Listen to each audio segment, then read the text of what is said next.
Hi folks, I'm Ashraf Ingora. I'm a language and soft skill trainer, live business and parenting coach. Question tag part 2 में आज हम remaining part of question tag का अध्ययन करेंगे।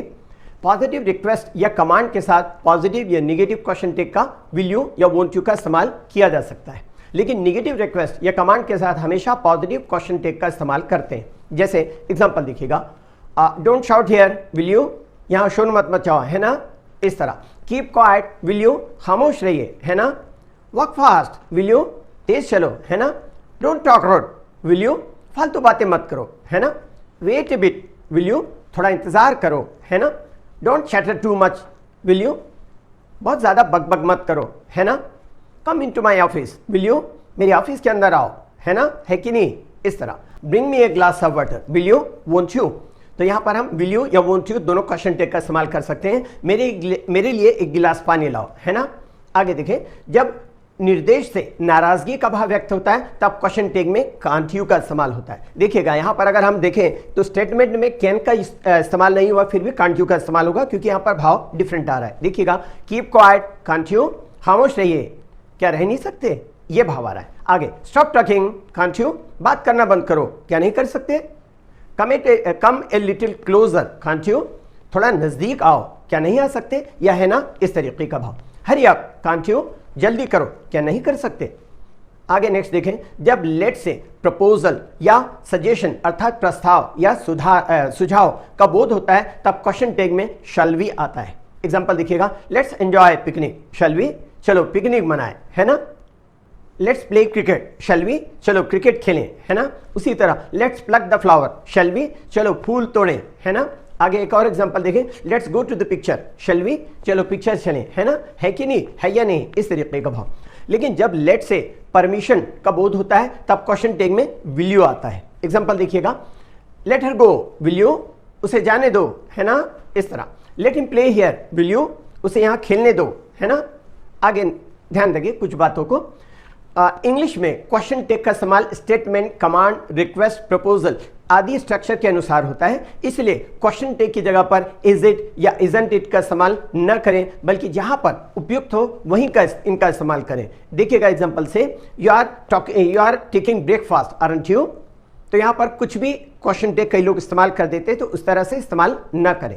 यहां जो मैंने अभी वाक्य कहा है, तो इस तरह के वाक्यों में आरंट यू की जगह इजंट इट जैसे कुछ लोग इस्तेमाल कर देते, इस तरह का यूज न करें। कुछ लोग क्वेश्चन टैग की जगह पर यू, नो, इस तरीके से यू या नो ऐसे क्वेश्चन की तरह से प्रयोग कर लेते हैं, ऐसे इस्तेमाल से भी बचें। अमेरिकन इंग्लिश में राइट, ओके, इस तरीके से क्वेश्चन टैग का भी इस्तेमाल किया जाता है। बेहतर है कि आप ऐसे स्ट्रक्चर को अवॉइड करें। कुछ क्वेश्चन टैग्स को इनवेरिएंट क्वेश्चन टैग कहते हैं क्योंकि इनकी बनावट पॉजिटिव या नेगेटिव स्टेटमेंट के मुताबिक नहीं होती और नेगेटिव या पॉजिटिव ये उसके हिसाब से नहीं बदलते। जैसे एग्जांपल देखिएगा, you can't tolerate his rude behaviour, am I right. अब ये बिल्कुल डिफरेंट सी बनावट हो गई, इसका मतलब हुआ आप उसका रूखा व्यवहार बर्दाश्त नहीं कर सकते। मैं सही कह रहा हूं ना, इस तरह। He is only willing to take undue advantage can't you see, वह सिर्फ नाजायज फायदा उठाना चाहता है, क्या आप ये नहीं देख सकते, इस तरीके का भाव। You shouldn't miss this opportunity don't you agree, इसका मतलब है तुम्हें इस अवसर को नहीं खोना चाहिए, क्या आप इससे सहमत नहीं है, इस तरह। Proposal like this can't be accepted do you agree, इस तरह का प्रस्ताव स्वीकार नहीं किया जा सकता, क्या तुम सहमत हो या क्या आप सहमत हैं, ऐसे। I purchase this dress for you do you remember, मैंने यह पोशाक तुम्हारे लिए खरीदी, क्या तुम्हें याद है। आगे देखें, he is going to take voluntary retirement isn't that so, वह ऐच्छिक सेवा लेना चाहता है, क्या ऐसा नहीं है। इस तरीके का प्रयोग, मतलब इनका प्रयोग जो होता है एक्सक्लेमेशन के साथ, इंटरोगेटिव सेंटेंस के साथ भी हो सकता है। जैसे एग्जांपल देखिएगा, is it trying to deceive you do you suppose, इसका मतलब क्या वह तुम्हें धोखा देने की कोशिश कर रहा है, क्या आप ऐसा सोचते हैं। When is he going to open a new shop do you think, इस तरीके से। इसका हिंदी ट्रांसलेशन होगा, वह कब नई दुकान खोलने जा रहा है, क्या आप जानते हैं, इस तरह। कुछ मिसलेनियस एग्जांपल्स देख ले क्वेश्चन टैग्स के। आई एम रिस्पॉन्सिबल आरंट आई, मैं जिम्मेदार हूं, है ना। और मैं बता चुका हूं आई एम के साथ क्वेश्चन टैग के रूप में आरंट आई का इस्तेमाल होता है, क्योंकि am I not full form जो यूज अगर करें तो ये फॉर्मल लगता है, और क्वेश्चन टैग जो होता है वह इनफॉर्मल होता है, और एम नॉट का शॉर्ट फॉर्म या कॉन्ट्रैक्टेड फॉर्म होता ही नहीं, इस वजह से। I can't wait any longer can I, मैं अब इंतजार नहीं कर सकता, है ना। It rains a lot here doesn't it, यहाँ बहुत पानी बरसता है ना। These aren't your shoes, are they, ये तुम्हारे जूते नहीं है ना। He ought to work hard, oughtn't he, उसे कड़ी मेहनत करनी चाहिए, है ना। He had to be at the party, hadn't he, उसे पार्टी में होना था, है ना। Everyone is waiting for you eagerly, aren't they, हर कोई आपका बेचैनी से इंतजार कर रहा है ना।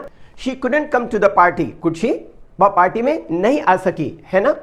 You could have won the match, couldn't you, तुम मैच जीत सकते थे, है ना।